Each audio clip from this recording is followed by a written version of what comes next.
Hello friends, welcome to cookie repeat. मैं ऋतु गुप्ता आज आप सभी के लिए लेकर आई हूँ बहुत ही टेस्टी और इजी रेसिपी।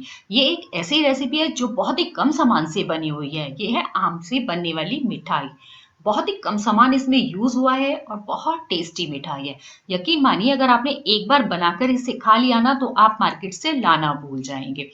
तो चलिए आप इस रेसिपी को तैयार कीजिए और मेरे चैनल को सब्सक्राइब कीजिए, वीडियोस को लाइक करें, शेयर और कमेंट जरूर करें और साथ ही बेल आइकन को भी प्रेस करें ताकि मैं जो भी वीडियो अपलोड करूं उसकी नोटिफिकेशन आपके पास पहुंच जाए। और चैनल को सब्सक्राइब करना बिल्कुल फ्री है, तो प्लीज जरूर सब्सक्राइब करें। इसे बनाने के लिए मैंने यहाँ पर लिया है 500 ग्राम आम। ये सफेदा आम कहते हैं इसको यहाँ पर। तो इसको धोकर छील लेंगे और पके हुए आम का ही हमें यूज करना है। इसमें आधा किलो आम लिया है, बहुत ज्यादा सामान इस मिठाई को बनाने में नहीं लगता है। और इसे छीलने के बाद हम इसे पीसेस में कट कर लेंगे। और पीसेस में जब हम इसके बाद कट कर लेंगे तो हम ब्लेंडर जार में डालकर इसका पल्प बना लेंगे। बहुत ही आसान और बहुत टेस्टी मिठाई है। बहुत कम समय लगता है इसे बनाने में, बहुत ज्यादा नहीं लगता है और बहुत ही इजी रेसिपी है। तो जब ये पल्प तैयार हो गया है तो मैंने इसे बाउल में देखिए खाली कर लिया है, निकाल लिया है इस तरह से। और बहुत ही इस तरह से बिल्कुल बारीक पल्प बना लें। इसमें बिल्कुल भी कोई भी आम का पीस नहीं होना चाहिए। अगर आम का पीस है तो आप उसे छान लेंगे। तो मैंने एक कढ़ाई ली है और उसमें मैं ये पल्प को डाल दूंगी। अभी हमने गैस पर कढ़ाई को नहीं रखा है और कढ़ाई भी मैंने थोड़ा भारी तले की ली है, हल्के तले की नहीं ली है। अब हम इसमें मिलाएंगे चीनी। चीनी मैंने ली है 100 ग्राम, क्योंकि 500 ग्राम हमारे आम हैं और उसके लिए मैंने 100 ग्राम चीनी लिया है। अगर आप इस स्पून से नापते हैं तो ये 7 चम्मच 7 स्पून चीनी है। और चीनी और आम की मिठास पर भी डिपेंड करती है कि आम हमारा कितना खट्टा है और कितना मीठा है। अगर बहुत खट्टा आम है तो इससे ज्यादा भी आप डाल सकते हैं। तो अब हम पहले इसे यहीं पर मिक्स कर लेते हैं और उसके बाद हम इसे मीडियम फ्लेम पर पकाएंगे। तो यहाँ पर मैंने इसे गैस पर रख लिया है और मीडियम फ्लेम पर इसे लगातार चलाते रहेंगे।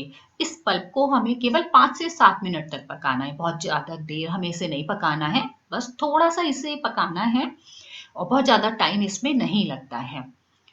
तो आप इसे लगातार चलाते रहें, क्योंकि इस समय चीनी थोड़ा पानी छोड़ देगी तो थोड़ा पतला हो जाएगा। और मैं इसे बताऊंगी कि आपको किस समय तक इसको पकाना है। देखिए काफी बबल्स आ गए हैं तो मैंने इसे कवर कर लिया है। तो इसी तरह इसे कवर कर लें ताकि उसके छींटे ऊपर की तरफ ना आए आपके। अगर कवर कर लेते हैं थोड़ा सेफ्टी रहती है। तो देखिए पकाते हुए मेरे को अभी ये बह रहा है, तो हम इस तरह से चेक कर लेंगे बीच बीच में कि ये बिल्कुल अगर बह रहा है उस कंडीशन पे तो हमें इसे पकाना होगा। यकीन मानिए ये बहुत ही टेस्टी मिठाई बनती है आम से और आम सभी को पसंद होता है। तो देखिए मैंने एक प्लेट ली है और उसमें मैं इसको डालकर देख रही हूँ, एक बार चेक कर लेते हैं। देखिए ये लगातार फ्लो हो रहा है, आप देख रहे हैं। तो अभी हमें इसे 2-3 मिनट और पका लेते हैं। तो अभी जब ये पक जाएगा तो मैं आपको चेक करके इसे बताऊंगी। बहुत ज्यादा टाइम हमें इसे नहीं हुआ है, अभी 4 मिनट ही इसे पकाते हुए हैं। देखिए जब हम इसे स्पून से पलटेंगे तो ये धीरे धीरे गिरना चाहिए, एकदम फ्लो नहीं होना चाहिए।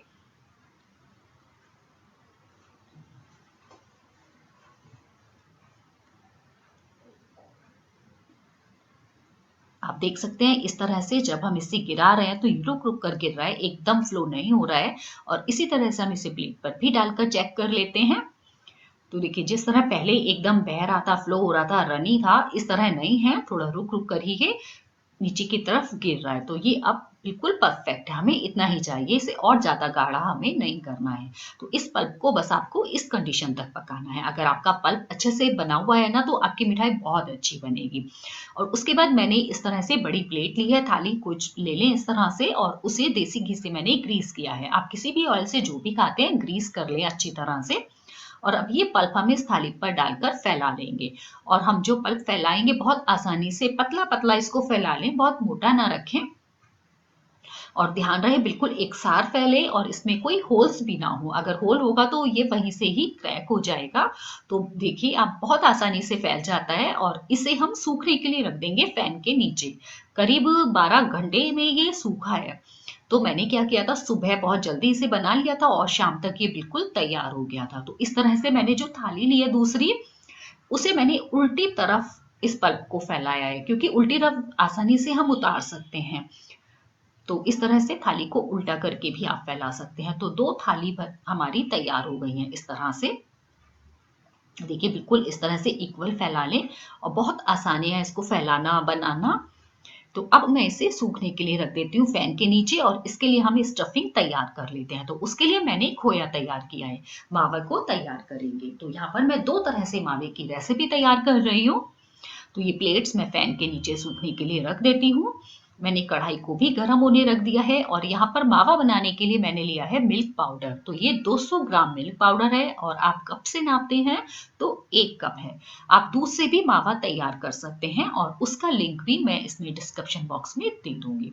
दूध से मावा बहुत जल्दी घर पर तैयार हो जाता है। बहुत लोगों को मिल्क पाउडर का मावा पसंद नहीं आता है, तो आप दूध से मावा तैयार कर सकते हैं और इसकी रेसिपी भी आप चैनल पर देख सकते हैं।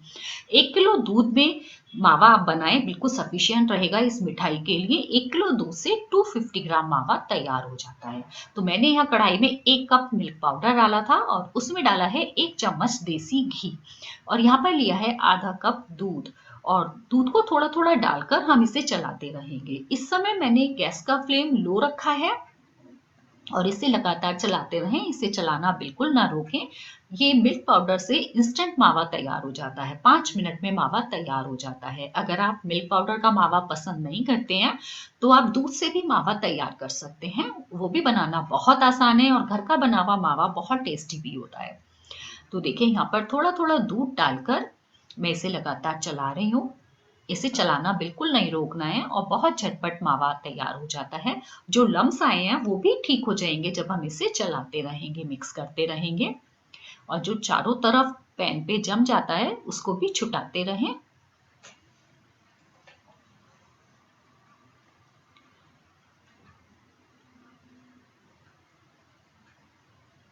एक तरीके से इसमें 2 तरह की रेसिपी तैयार हो जाती है। एक तो जो हमने प्लेट पर आम फैलाया था वो आम पापड़ तैयार हो जाता है और दूसरा मावा भरकर इसे रोल तैयार कर लेते हैं। तो एक ही वीडियो में हमारी 2 रेसिपी तैयार हो जाती हैं। तो देखिए यहाँ पर मावा बिल्कुल तैयार हो गया है और कढ़ाई से बिल्कुल चिपकना छूट गया है, अब चिपक नहीं रहा है। तो इस कंडीशन पे ये मावा बिल्कुल तैयार है और अब हम इसे भी ठंडा कर लेते हैं। और जब मावा ठंडा हो जाएगा और हमारा आम पापड़ भी तैयार हो जाएगा तो हम अपनी रेसिपी तैयार करेंगे। तो देखिए मावा मैंने बाउल में भर के रख दिया है और इसको ठंडा कर लेते हैं। आप मिल्क पाउडर या दूध किसी भी तरह से मावा तैयार कर सकते हैं। अब ये आम पापड़ भी हमारा तैयार हो गया है। थाली पर जो हमने रखा था देखिए बिल्कुल सूख गया है और इसे 12 घंटे हो गए हैं। तो फैन के नीचे मैंने धूप में नहीं रखा था क्योंकि काफी मिट्टी वगैरह बाहर आ जाती है। खाने की चीज को बाहर रखना थोड़ा सा मिट्टी का रहता है।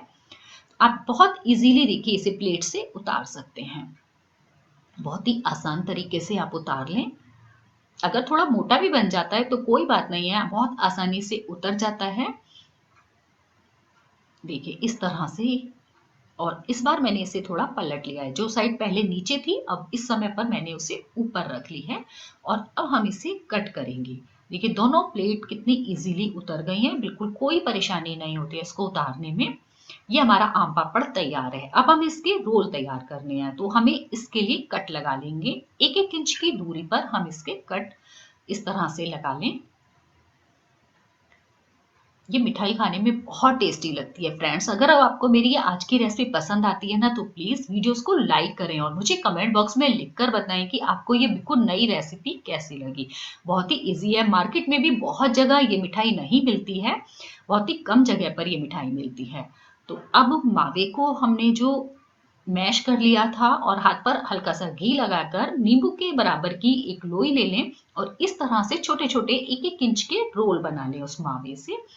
देखिए इस तरह से, इस तरह खोई के हम छोटे छोटे से रोल तैयार कर लेते हैं। देखिए सभी रोल मैंने इस तरह से तैयार कर लिए हैं।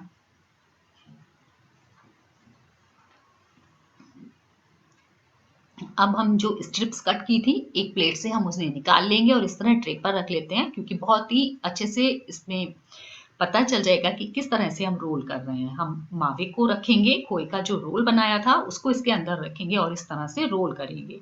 जो हम रोल कर रहे हैं बिल्कुल टाइट रोल करेंगे, बिल्कुल भी लूज नहीं होना चाहिए।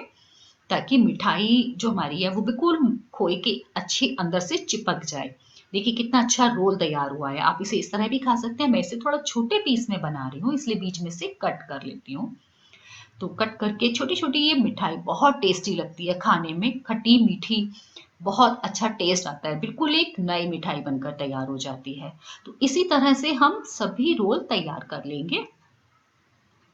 मैं आपको यहाँ एक और दिखा देती हूँ कि ये पीस हमारा छोटा है स्ट्रिप्स, तो हमें इसे कैसे करना चाहिए।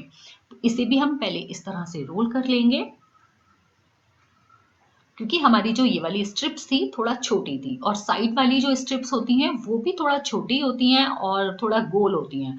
तो उसको भी हम लेंगे, जो हमारी छोटी स्ट्रिप होगी उसके ऊपर एक कोट और कर देंगे इस तरह से। ये बिल्कुल चिपक जाती है और पता भी नहीं चलता है कि आपने डबल स्ट्रिप किया। अगर आपकी कोई स्ट्रिप पतली है तो आप इस तरह से डबल भी इसे लपेट सकते हैं। और अब हम इसको कट कर लेंगे। तो इसी तरह से हम सभी स्ट्रिप्स में खोया भरकर इस मिठाई को तैयार कर लेंगे। देखिए मैं सभी मिठाई इसी तरह से तैयार कर लें, कितनी अच्छी लग रही है देखने में कि मन कर रहा है अभी खा लो। और हम इसे थोड़ी सी टूटी फ्रूटी ली है हमने और इससे हम गार्निश कर लेते हैं। और इसी तरह से सभी रोल तैयार कर लेंगे। बहुत ही टेस्टी है। झटपट कब बनाई और कब खत्म हो गई पता भी नहीं चलता। और मार्केट की मिठाई इसके सामने बिल्कुल फेल हो जाती है। बहुत ही टेस्टी लगती है। अगर आप इस रेसिपी को एक बार तैयार करें और मुझे जरूर कमेंट बॉक्स में लिखकर बताएं कि ये आपको आम पापड़ के रोल कैसे लगे। घर पर बनी हुई मिठाई वैसे भी बहुत टेस्टी होती है, अच्छी होती है और प्योर होती है। देखिए इस तरह से सभी रोल मैंने तैयार कर लिए हैं। कितने अच्छे लग रहे हैं देखने में कि खाने का तुरंत मन कर रहा है। तो फ्रेंड्स आप बनाइए, खाइए और मुझे कमेंट बॉक्स में लिखकर बताइए। साथ ही अगर आपको मेरी ये वीडियो पसंद आई है तो मेरे चैनल को जरूर सब्सक्राइब करें, वीडियोस को लाइक करें, फैमिली और फ्रेंड्स के साथ शेयर करें और कमेंट भी करें। तो चलिए फिर मिलेंगे इसी तरह की नई और इजी रेसिपी के साथ।